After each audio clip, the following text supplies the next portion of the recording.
my podcast, Shaping Your Journey. My name is Aldo Mazza, percussionist, drummer, and artistic director of Kosa Music, inviting you to join in conversation with friends, artists, professionals, and experts in our music world. And remember to subscribe so you may receive notices of upcoming podcasts and special ones coming up with great artists, great friends. Today, I have the great pleasure of having someone I met a long time ago, but he's one of the great drummers, Mike Terrana. Did I say that right? Yes, you did. You speak good Italian. Yay! From one Italian to another. So before we talk about shaping your journey, tell us one thing. The first thing would be really interesting to know. Where did it start for you? Where was that first spark that all of a sudden you said, "This is what I got to do"? It started at the tender age of about 6. I remember sitting in my mom's car. When you're a kid, you go in the back seat and you look out the back window, right? And the speakers are there. And a Rolling Stones song came on. It was actually still one of my favorite Rolling Stones songs called "Hey, Hey, You, Get Off of My Cloud." Remember that? And I was like, "Hey, hey, you." And I could play drums. I said, "Hey, I can play along to the music. This is fun." And then maybe another couple months went by and I thought, I want to play guitar. I don't know why. And then my uncle gave me a drum set. He gave me my cousin's Slingerland Radio King drum set with calfskin heads on it. That was my first drum set. And I sat down and I used to play songs from the Monkees, Steve and Edie Gourmet. And, I didn't realize that I was playing along with one of my favorite drummers because he was a session drummer on all these tracks. It was Hal Blaine. Yeah, of course. So at the age of, 6, 7, and 8, I was playing along with Hal Blaine, or I was trying to play along with Hal Blaine. But yeah, that's how it started. My uncle Phil, my father's brother, gave me my first drum set. He was a very cool guy. I used to hang out with him, and he enjoyed the fact that I was playing those drums. Nice. Yeah. Was that in Toronto, Mike? Sorry, I'm born in Buffalo, New York. Ah, okay. Yeah. But I did live in Toronto, Canada for a couple of years. It's not far from Buffalo, 2-hour drive. Right. Nice. Mm-hmm. And then, did you go on to study drumming, study music, or did it just took off? Well, I'll tell you what, I did take some lessons in school. And I remember it's like, okay, we're going to play the rudiments. And there was no drum set. We had these 2B drumsticks. Everybody had to have 2B drumsticks. We had to hold the sticks like this. And there was a table, like a big Formica table. And we were all playing paradiddles on this table. I already had a drum set at home.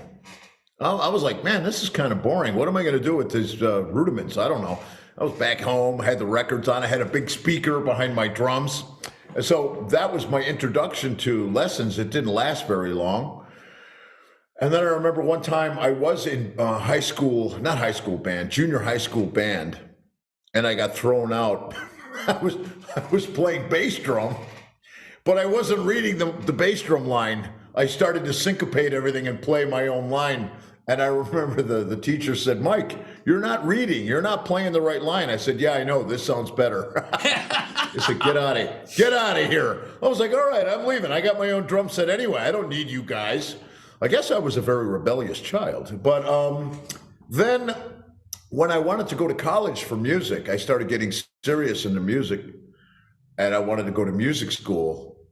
My father is like an old school Sicilian guy. Okay. Work is not fun. You go to work. And what is this drumming? What is this for work? This is playing. What do you want to play? So he goes, I'm not going to pay for college. I mean, you can go to school for 4 years or 8 years, be a doctor. My father was a pharmacist. So he did not quite understand my job choice. And it's actually, I have to agree with him a little bit, because you can study music for a long time. You can have a master's degree in music, and maybe you just end up being a a teacher, or you can go to medical school. You can be a doctor. Maybe you can make more money. I don't know. I didn't go that far, but my experience with one semester of music school was pleasant. It was fruitful. And I'm actually sorry that I didn't go further because later on in my career, I felt very limited by not being able to read music. So I think if you're going to be a professional musician, it's a good idea to do it, to take the theory, play piano, learn to read, learn to perform with other musicians while you're reading. It's very important. Yeah, I found that out later. That's for sure. I mean, I'm a rocker. I went into the bars, and that's pretty much the school of hard knocks. And since I'm 17, I'm playing in bars. Yeah, interesting. I mean, for me, just getting to that, I played in bands growing up as a teenager, and then I quickly saw that I didn't want to play in clubs, and I didn't want to be, I was a rebel in that regard. And when I played, when I got into a band that suddenly was getting a record deal, it was too late because then I had decided I was going to study at university, and then they couldn't hold me down. So I left. I grew up in Ottawa, so I went to Montreal to study. Ottawa. Yeah, and to study at McGill. Capital of Canada. Yeah, that's right. And I mean, I saw everybody coming through, of course. So I had this vision, and then I discovered I was a rock drummer, but I discovered classical, jazz, and all of these things, and I was just in total loss. So I went to a drum camp and saw Joe Morello, Gary Burton, Carmine Appice, like all those guys. It was a Lyric Percussion Symposium, and that just threw me into the space that I needed to be in. And then I did it. I went all the way to classical and world music and ethnomusicology and performing, and then that's where I met my group, Repercussion, and touring the world with that. Well, when we're younger, we're all trying to find our way, and we all take a different path. That's the interesting thing about music or any art form.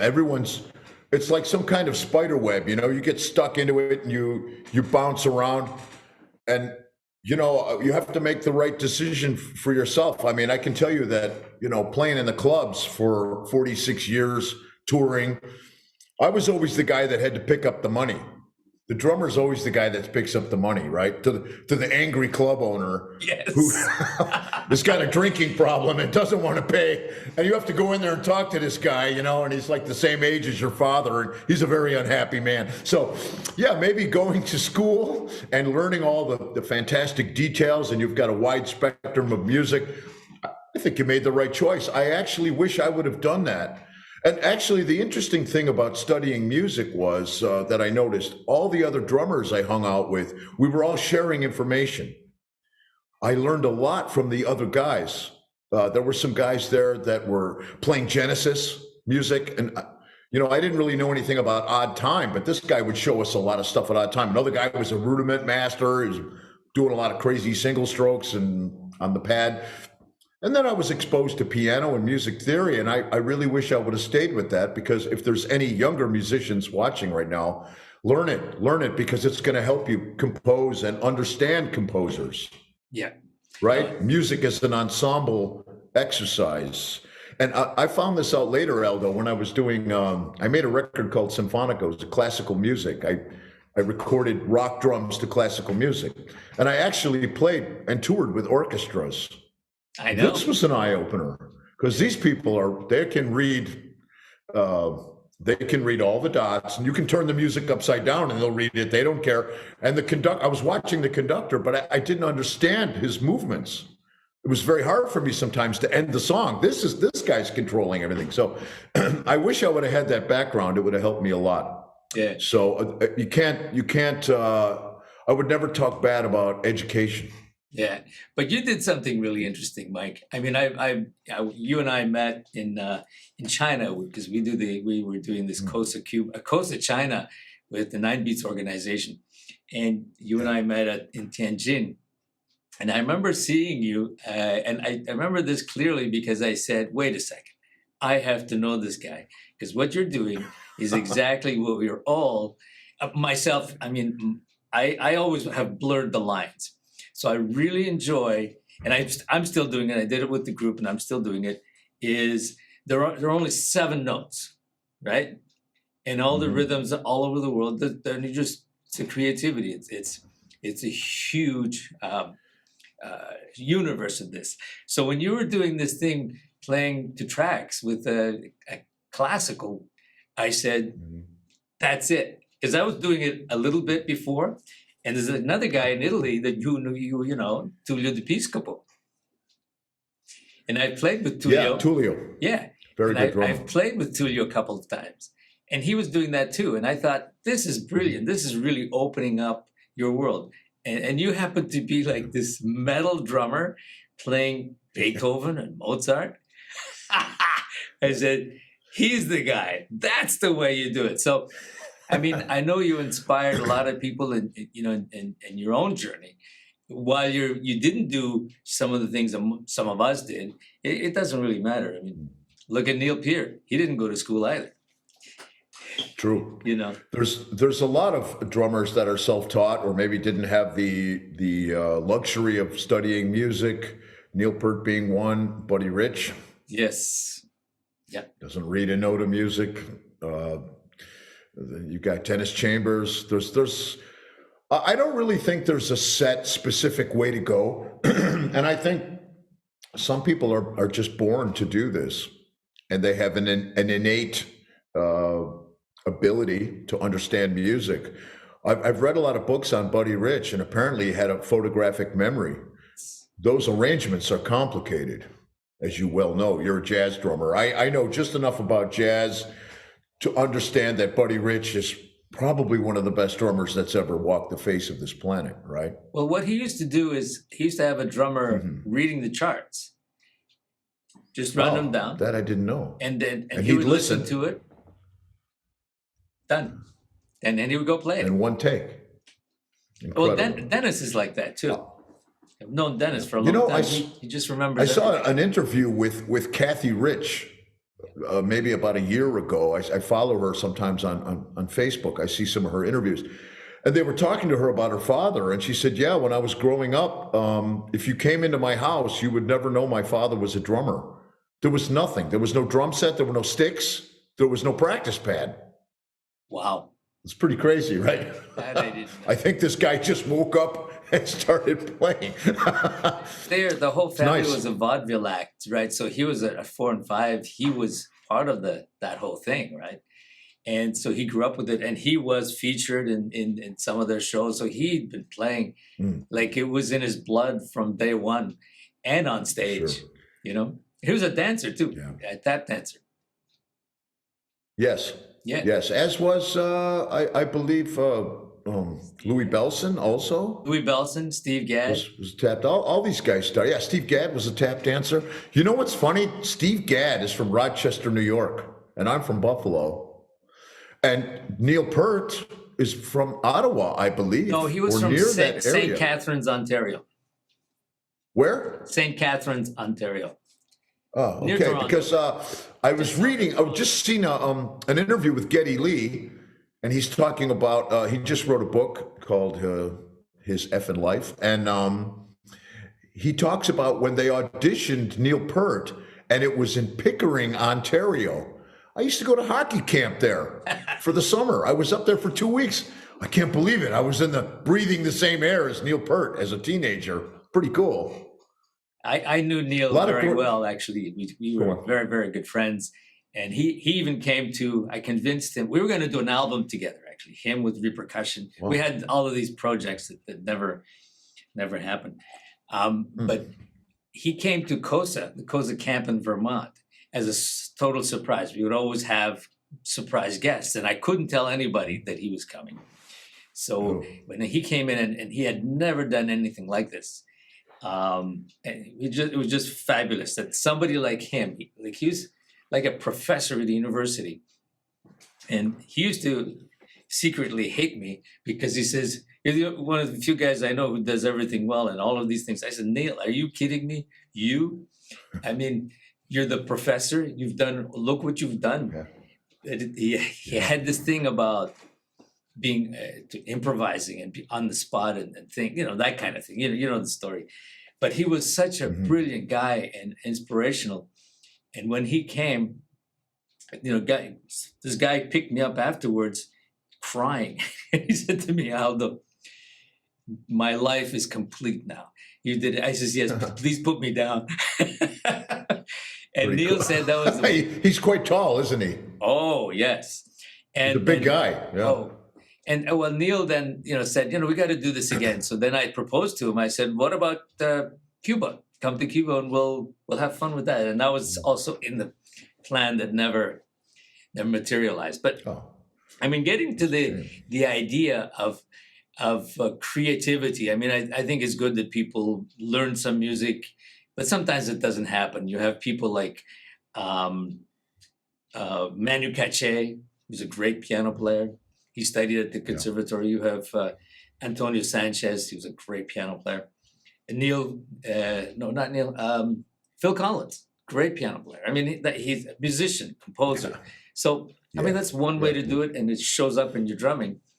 But I was hearing you, I mean, following that time that I saw you doing this, I said, that's beautiful. Heavy metal drummer. Thank you. That is so musical. I mean, I enjoy metal to a certain degree when it's really musical. I mean, all that, technical stuff has to serve a purpose, not just to be fast, but for another purpose. When you have that other purpose, then I'm okay with that. And you have it. Yeah, I'm kind of an old school rock metal drummer, but I'm not really a metal guy. I listened to so much fusion and jazz when I was a kid. I remember in 1977, I saw Weather Report with Jocko. When the curtains opened, it was Jocko on drums. Right. He's a good drummer. A good drummer. And then Peter Erskine came up and finished the evening and I was blown away. So I was into all that kind of music. Al Di Meola. I even saw Phil Collins with Brand X. I saw them in a bar. So I used to see all this crazy fusion music. And okay, I guess I was an athletic guy, so I played hard. And that probably led me into the heavy metal world. But right now, what's going on with heavy metal is all this blast beats. Everything is so fast. And the blast beats, like so much snare drum. For me, there's no space. I don't understand what's going on anymore. Maybe I'm talking like an old man, but I think that music needs space. Someone once said, a lot smarter than me, it's the space between the notes that counts. So when I approached this classical music, the reason I started to do it is because I was a fan of Cozy Powell. Okay. Explain, please. And a lot of people don't know this, but Cozy Powell used to play traditional grip. Even on that big drum set, he was influenced by a lot of jazz drummers growing up in England. And his real name is Martin Fuchs. He was an adopted child. And he was so influenced by Cozy Cole that he took the name Cozy as his first name, the jazz drummer Cozy Cole. So I saw Cozy Powell play in 1977. He did a drum solo and he played the 1812 Overture. Tchaikovsky's. And I thought, oh my God, this is one of my favorite rock drummers. He's playing classical music. This is amazing. Now, I know it was done by Buddy Rich, all the West Side Story stuff and everything. So it's nothing too new. But for a rock guy growing up, a kid, I was very impressed. And when Cozy Powell tragically passed away in a car accident, I decided to do a tribute to him. And I recorded the 1812 Overture, which is an extremely challenging piece of music, I must say, if you want to do all the stick tricks and everything. And I was so fascinated by that, and I found it so challenging, I decided to go further and try to play some Mozart and some Bach. And I tried to envision what it would be like for a modern drummer with a trap drum set to go back in time and play with these guys. I don't think they would like it. Maybe Mozart would take off his wig, or Bach. I think Bach would take off his wig and hit me with it, but I tried. I'm not sure, Mike. I'm of the opinion that they would have loved it, and they would have done the same if it was a different time. they were rockers in their day, right? And especially if you listen to it, because I mean, I was watching some of your videos because before seeing you today, I wanted to refresh my memory about some of the things that you've done. And, Beethoven's Fifth, I mean, they were in their day their own kind of rockers. I mean, they understood it. It's the same thing we still do, right? Yeah. I'm a big fan of Rossini. I think Rossini was heavy metal. And the interesting thing about this, it's really kind of sad because I love music. I love all kinds of music. And I did want to study music. And when I started to do this project, I was living in Pisa, Italy. And I rented out a studio for 1 month. And I worked on this project every day alone. The guy left me alone in the studio, lock up.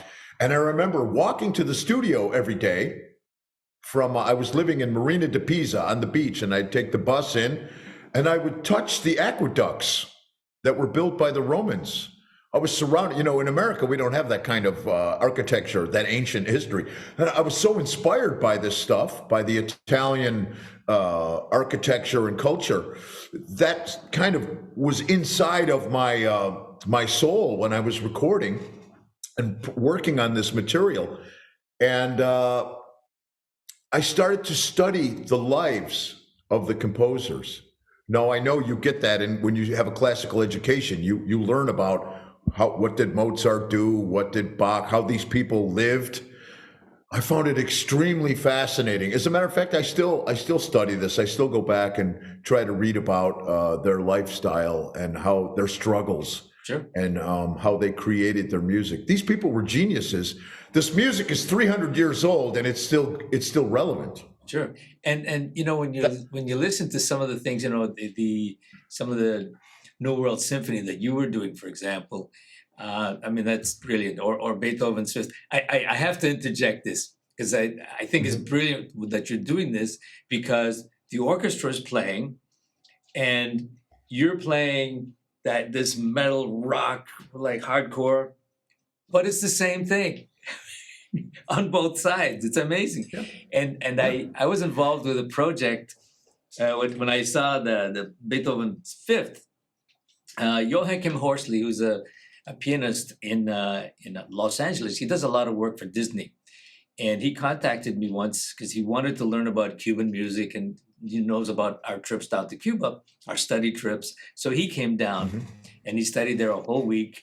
And then he started working on this idea that he had, mixing classical music, but Cubanizing it. And then he went beyond that afterwards. But the first thing he sent me afterwards, he says, Aldo, I want to study with you after a little bit to get to the bottom of this, go dig a little deeper and stay legit. So he did. And then he did this piece called Beethoven in Havana. And it's Beethoven's Fifth. Amazing. Beethoven on Holiday. Amazing. And then he did, Mozart, he did Rachmaninoff, a bunch of them. Oh. And then when he was hired to do the tour, actually he was finishing his album in Paris, and there was part of a tour. One of his percussionists couldn't make it, so he asked me to do that tour and the recording, and then we played with orchestras in Italy, we played with people in Paris, and we finally finished the album in Paris, Beethoven in Havana. So this whole idea of the genius, like you say, and then take it to another 300 years forward, still works in whatever way because it is so brilliant. Yeah? Yeah, that's the interesting thing about that music. You can put it in a different context rhythmically. You can play it heavy, you can play it with Latin, and the people will still be able to enjoy it and recognize it because it's so strong. It's like Beatles music. They're one of the very few rock bands where they can orchestrate this music, and it sounds wonderful with an orchestra. Why? Because it's well written. Not easy to write a good song, right? So composition is very strong. It's very important. But it's very interesting about the classical music and the fact that you mix that with Brazilian or Cuban rhythms. I love that music. I love bossa nova And I was in Cuba for 1 week and I loved it. And the music was amazing. There's so much good music there. Yeah. I've been going for over 20 years and 7, 8 times a year. And I'm really Oh, involved. really? I even wrote a book called Fantastic. Cuban Rhythms for Percussion and Drum Set that, Alfred released, and now Hudson has it also.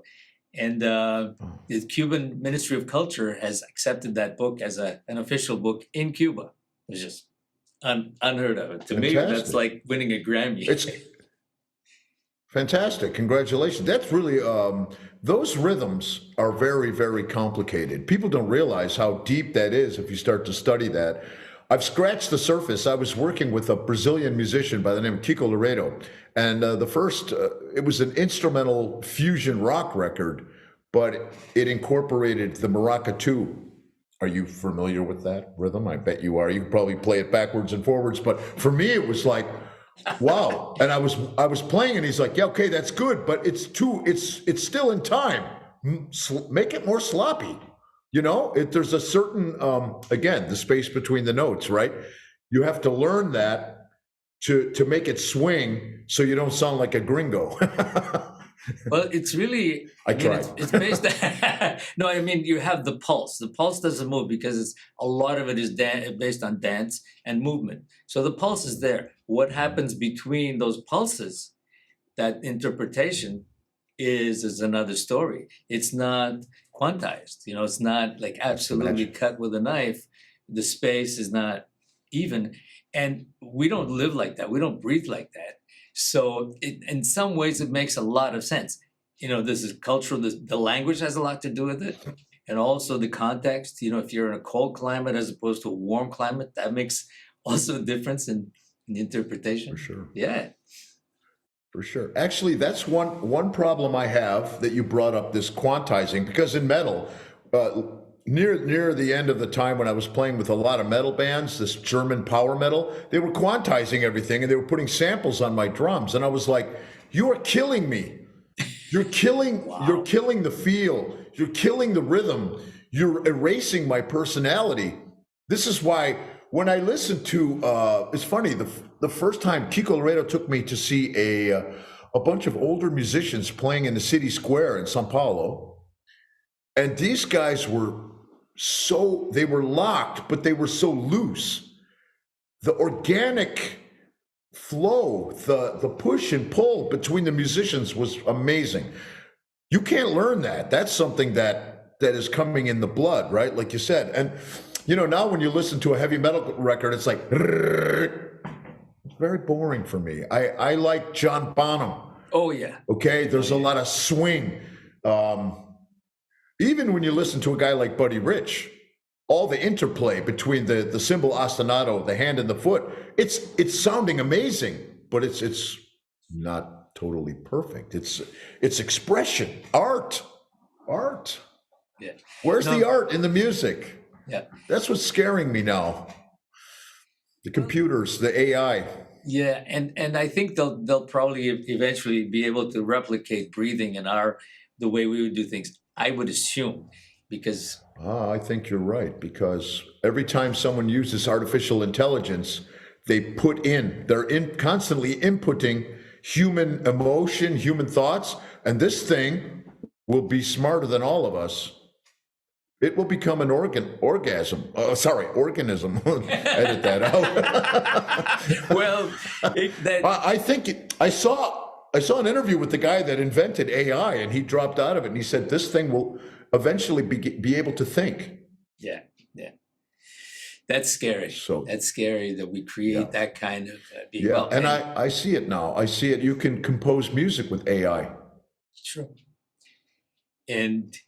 But it's for us that have had the other experience. It's nice. It's like a new idea, but we really want to be the controlling factor, good or bad. Listen to Ringo, Charlie Watts, the way they played, or Elvin Jones. Oh yeah. There's a rawness. Tony Williams. Once a week, I watch Tony Williams live Zildjian Day. I think it's 1986. Have you seen this video? Yes. This is insane. I don't play brushes, but I watch him play brushes on a smooth, clear black dot snare.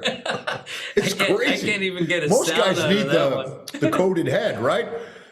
Incredible. Incredible. And this thing about the experience of what we went through in the 60s, 70s, and 80s, 90s were good. I did a master class yesterday, and I was prepared to show them, okay, here's some compound stickings, and we can play some odd groupings. They didn't care. You know what they wanted to hear about? They wanted to hear about what it was like in the 70s to go on tour and play in clubs. They wanted to hear all the crazy stories, because the young guys today, they can't do it. There's nowhere to play. Everyone's behind this, behind the phone, myself included. Yeah, no, It's sad because, as you well know, I think especially what you're doing in the Latin percussion, it's very social. The music is very organic and social. It's shared. You go to Brazil, there's guys that can play drums that they're not even professional drummers. They'll just sit together and jam, right? It's crazy. all over. Yeah, I mean that interaction, and also, I mean, what you get also with playing with other people, and something that's more organic. And I'm going to come back to the orchestra stuff that you were doing, because you're playing with intensity behind this plastic glass often, right? Because of the volume, because the violins will go nuts, will go crazy. They love it. But you're with them and they're with you, like, all of those. It's just basic rhythm and emotion, and it's music. Yeah. You play it on that instrument that has nothing to do with the period that it was played, but it's music that you connect with. Very impressive, man. So that's amazing, that feeling. I'm sure you get that feeling when you're playing with an orchestra. It's the same thing with playing with 3 other guys in a band who are with you. Actually, for me, it was better because it's cleaner. When you're playing a metal band, you have guitar and there's a lot of volume, but okay, I dampened down my drums and I adjusted my playing so that I would not overpower the orchestra. But I'll tell you something. At one point, there were a couple of conductors that I worked with that appreciated what I was doing. Some guys were like, "You're crazy. I don't understand this. I'm a purist." Okay, I understand. But a couple of guys, Russian guys, they walked off stage during Barber of Seville, and I was pushing the orchestra. When I pushed, they moved with me. The orchestra, like they don't play in perfect time. That was also something I had to, whoa, what's going on here? Where's the... Yes. It's not all about the click, it's about the flow. So yeah, this whole thing became a living, breathing monster. It was a lot of fun. It's probably one of the most beautiful experiences I ever had playing drums. Because for me, as a non-trained classical, I'm not a classically trained musician. I was a little bit out of my element, out of my water, but I had fun. And I have to say, they were very open-minded and forgiving about my heavy metal madness. I think they appreciate it. I mean, I'm a trained musician, of course, but I love playing with orchestras. The last concert I did with an orchestra with the group was a couple of years ago with the Havana Symphony. And we did this whole thing, and we're playing, sometimes I'm playing percussion, sometimes I'm playing drum set, and all of this repertoire that was written for us or by us. And the orchestra's right there, and you're moving to get, like you say, that feeling, and you've got like 80 musicians. Come on. Yeah. Nice. It's fantastic. And then, of course, when it's working, the audience it creates a feedback loop. Everybody becomes one, for that moment in time. It's like everybody forgets about all the stuff that's going on outside, and everyone's just having a good time, and you're communicating with people without actually talking or touching them. I think that's the power of music. That's the healing power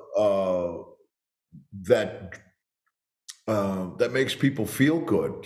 That's my job. I want to be an entertainer. I don't really just want to be like, I'm a technical drummer and everyone should look at me because I'm a good drummer. You have to do something more. You have to give something to the people, and they'll give it back. They will give it back, but you have to find that key. I mean, it's also the experience. And when we're at a concert, I used to hate going to any concert where it felt like going to a funeral, whether it's classical or otherwise. You want, of course, the music has to be good, the level has to be there, and the intent has to be there, but also the visual. And like, I was just thinking as I'm saying this, when you did that Mozart thing, and you're dressed like Mozart with the wig and stuff. Yeah. Beautiful. I'm You know glad you what? did that, Mike. Go on, go on. No, I'm saying I'm glad you did that, because that's what it is. If you go out there and you just play the music and you hide in the back room, that's no fun. So you possessed it and you brought life to it from a visual point of view, because your eyes don't hear music, your ears do, but your eyes see what you're visually doing with that situation, which is huge. Combination. You know, putting on that Mozart costume, I don't know what it is, but you know, when Halloween comes around, you put on a costume, you become that person, right? Well, when I put on that Mozart costume, I lose my mind. I used to run through the audience and come up behind people, and they'd be scared. I used to give them bananas. I used to give girls flowers. These people had a lot of fun, and I enjoyed that. I enjoyed being in the audience, you know, and then I'd get up on stage and I would do all kinds of crazy stuff. And there's one video where the Russian conductor was a friend of mine. I couldn't talk to this guy. We did like 3 or 4 shows together, and I was trying to talk to him, but I didn't speak Russian and he didn't speak English. But one day I heard him say something in German, and I speak German not very well, but then we started talking. So we were able to communicate. And one night after I did the Mozart, I came over to the podium where he was standing, and I was tired. Mozart was tired. And I laid down. And then he stood over me, and he was giving me compression. He was giving me CPR.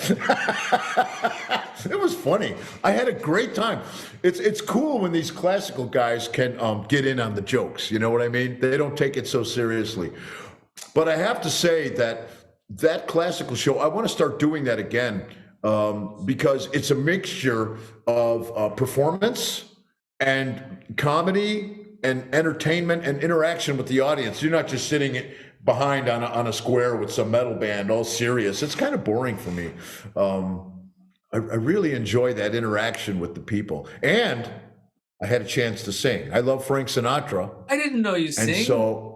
Oh yeah, you have to watch the video. I'll send you some videos. I sing all Sinatra. I love Frank Sinatra. I grew up, my father used to play Frank Sinatra all day at home. We had a good stereo, and Harry James Orchestra. I used to listen to that stuff.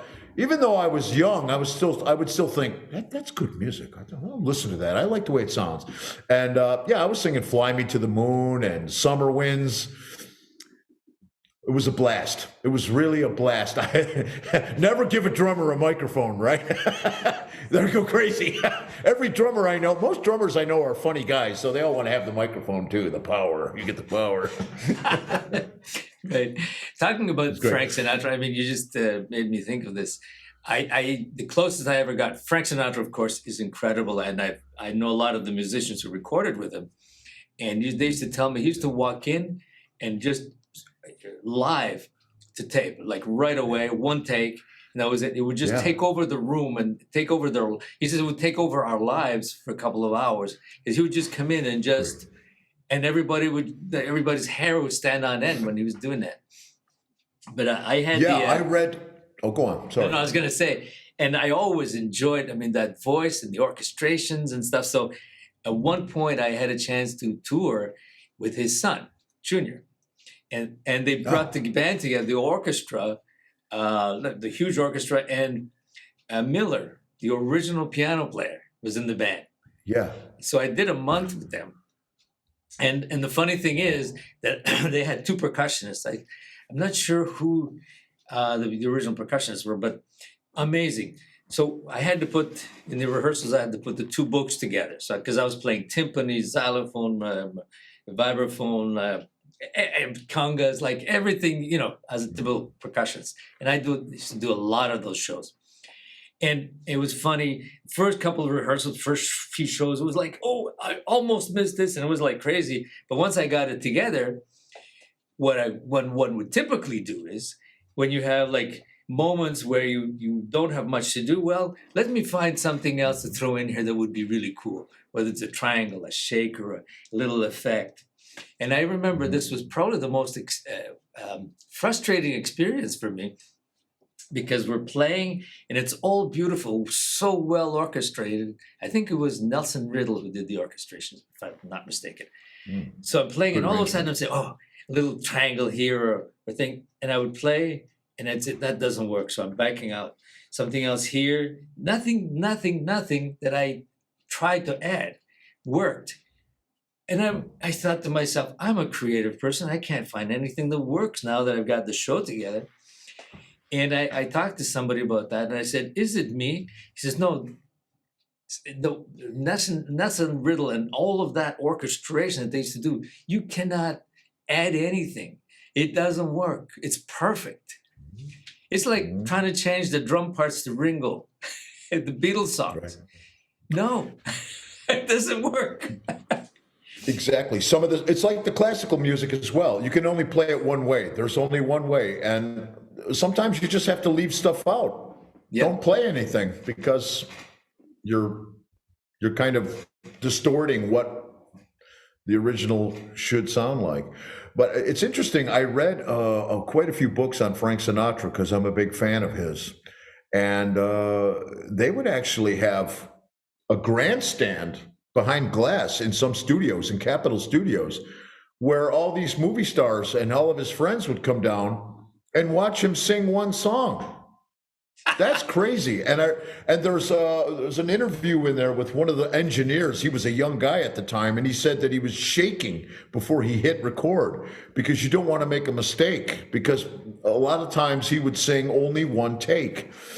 And there's a very interesting, have you read the book by Hal Blaine, The Wrecking Crew? Not yet. I haven't, but I haven't read it yet, no. You will like this book very much, because Hal Blaine was a cool guy. I actually met him once. We did a clinic together in Florida, and he was so cool. But the book is amazing. And he is the drummer on Strangers in the Night. And at the end of Strangers in the Night, it goes on, and Frank Sinatra didn't have any lyrics. And he did a perfect take the first time. And then the producer said, Frank, we want to run it one more time. Do something at the end, because there's the music, the arrangement is going. I don't want to cut it. Okay, so we sing Strangers in the Night, and then it's going on, and then he's like, shooby-dooby-doo, da-da-da-doo-doo. That's where that shooby-dooby-doo stuff comes in, because there was too much music. That's crazy. And Hal Blaine was there. That's Hal Blaine on that legendary piece of music. Yeah, he was amazing. Those guys didn't make mistakes. That's live. Yeah. That's what I was telling these kids yesterday. It's like, now you got Pro Tools, you can punch in drums. In the 70s, you could not punch in drums. You played the whole track. So when you listen to Zeppelin and all these great bands, Genesis, all this stuff from the 70s, Frank Sinatra, all the jazz guys, right? That's all one take, man. That's what they're going for. It. They're playing together. People don't really play together anymore. So now it's a technical composition. It's not really about you. They do auto correct and auto tune and auto everything, and then splicing and just putting little bits, which is nice. It's another way of doing things, but now it's the way that everything is done, which just kind of takes away from the pressure of being you for that moment.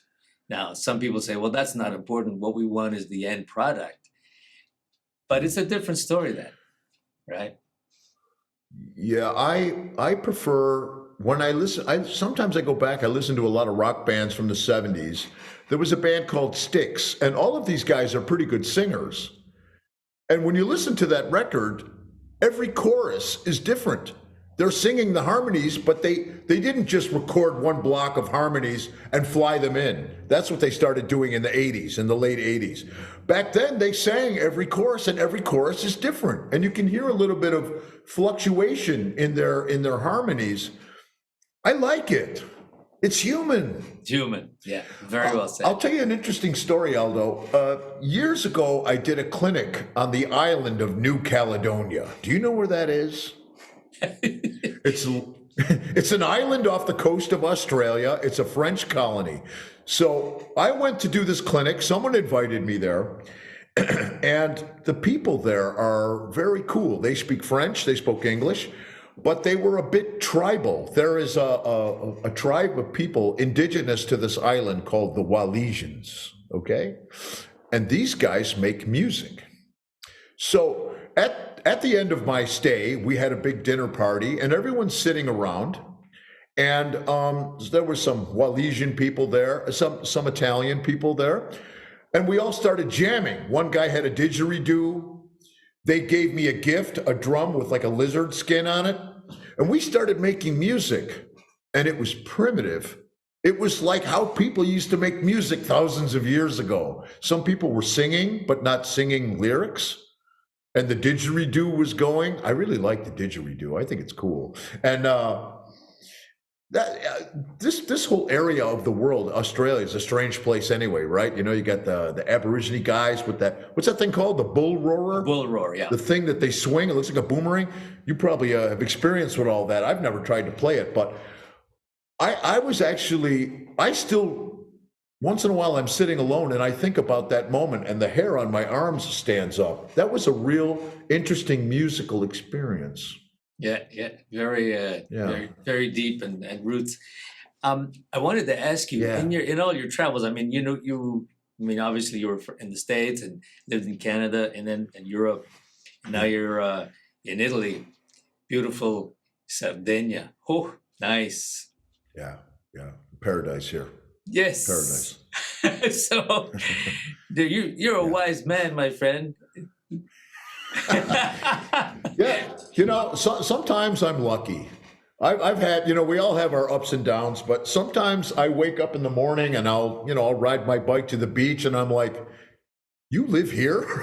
How did you get here? I don't know, but I think sometimes being a musician, musicians, artists, we kind of go with the flow. A lot of people are like, no, I have to work my job 9 to 5. I pay my taxes.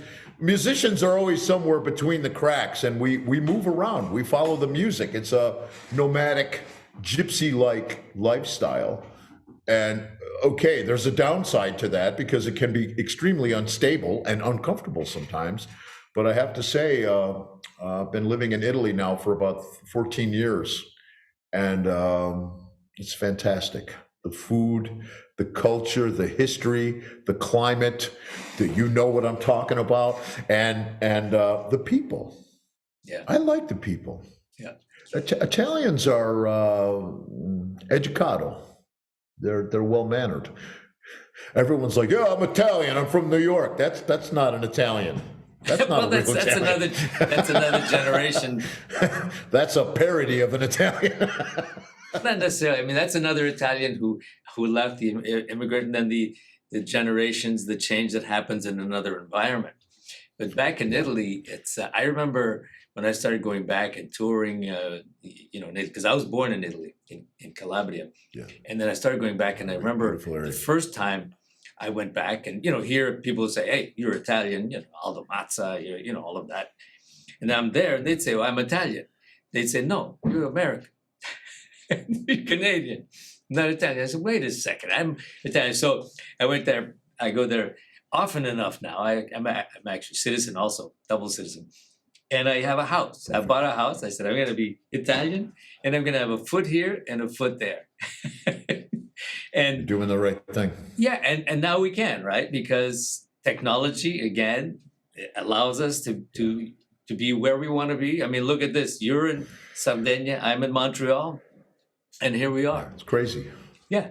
And then if we need to have a rehearsal, well, in 7 hours, 6 hours, I can be there. Same thing as going to New York. So, so that's easy now. So if you develop yourself as a personal and what you do, you could be, there's transferable knowledge. Well, there's transferable you via technology. So you can be wherever you want at any time. And I remember when I first bought my place in Calabria, all my students who I teach all over the world, I would be here. And then all of a sudden, someone would look at me and say, Aldo, where'd you get the tan in such a short time? And so I take my computer and I show them where I am. They don't know the difference except I'm in a different environment, so I'd be teaching from there. Mhm. Or if I'm, at a concert in Venice, I'd be teaching from there or wherever. And we can do that Very now, right? convenient. Yeah, the technology is amazing. And I think the other interesting thing about you having your house in Calabria is that you're by the sea, by the water. Well, I am exactly 300 steps. I can walk there. It's a beautiful thing. Because you know what? I noticed as a creative person, when I need to be close to the water, okay? And when I lived in New York, I lived in Los Angeles, you had to drive 2.5 hours through traffic to get to the beach. I don't want to do that. I don't like that lifestyle. Now, with the computer, getting back to what you were talking about, you can be on an island. You could be in a beautiful, relaxing place. You don't need to be in Los Angeles or New York suffering, paying extremely high rent. You can be where you want to be and you can work. And of course, when you're done working, you go to the sea and the quality of life is better. You play better. Yeah, yeah, yeah. And you live better. You last longer too, because I think so. you have a saner life. And then when you need to go somewhere, airports are very close. Just get to the Yeah, airport. exactly. Sardinia is the land of the centurions. Yes. This has the people here live over 100. I just went to my friend's grandmother's birthday party. She was 102 years old. Wow. Eating cake, drinking wine. Happy. Beautiful. Yeah.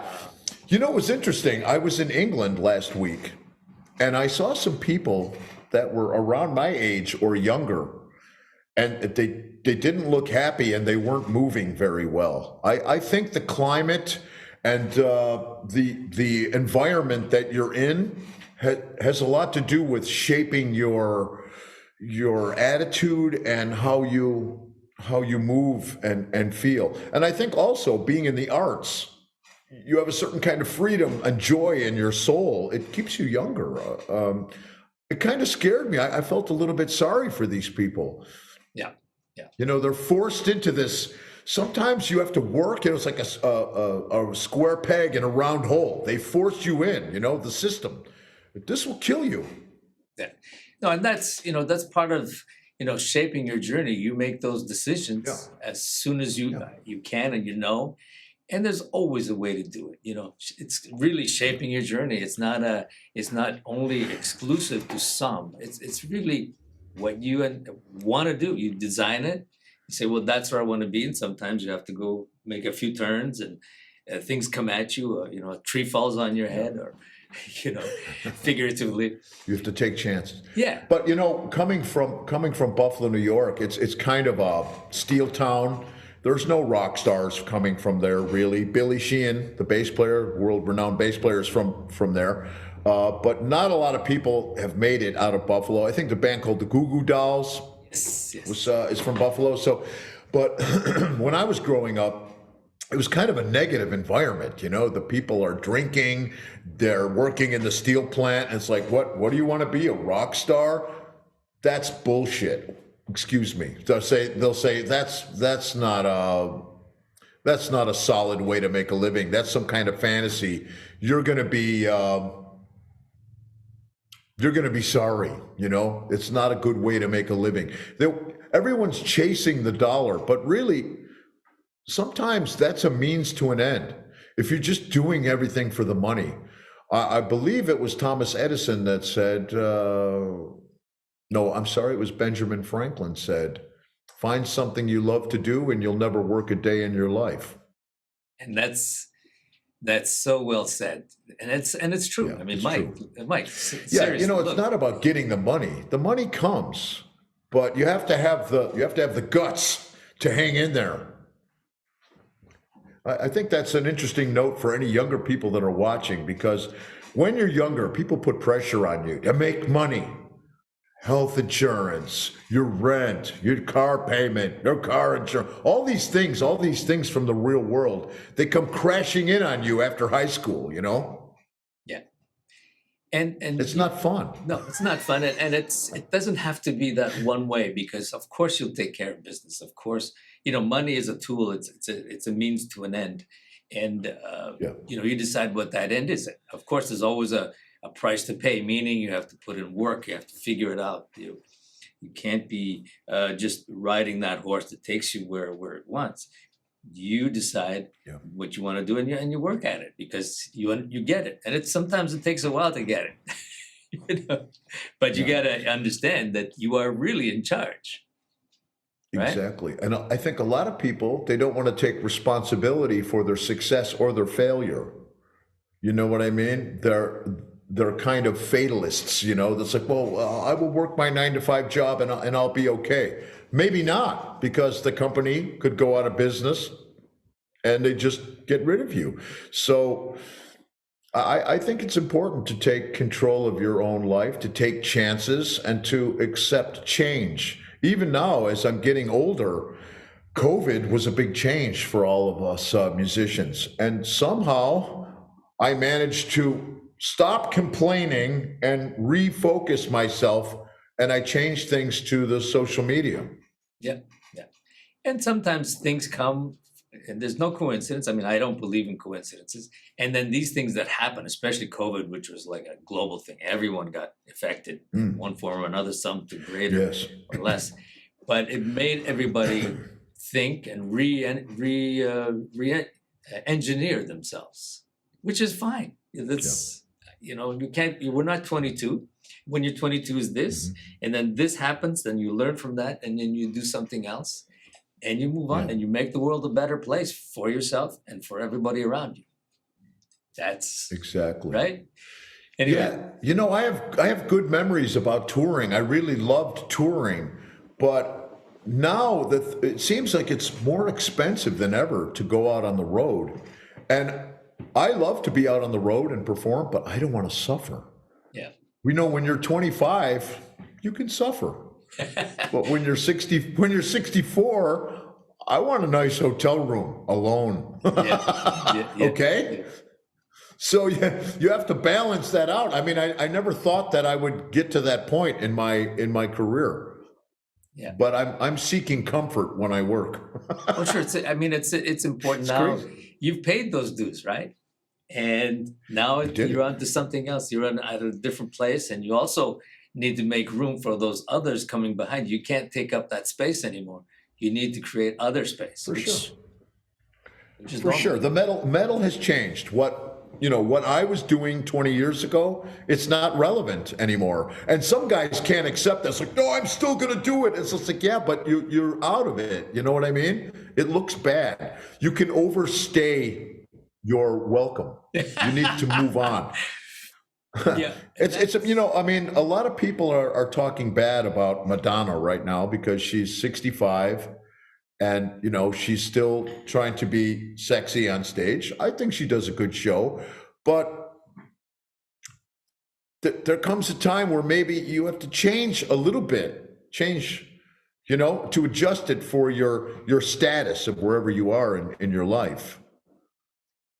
Some people. When I was 25, I'd go up on stage in shorts. I didn't have a shirt on or anything. I don't do that anymore. It doesn't look right.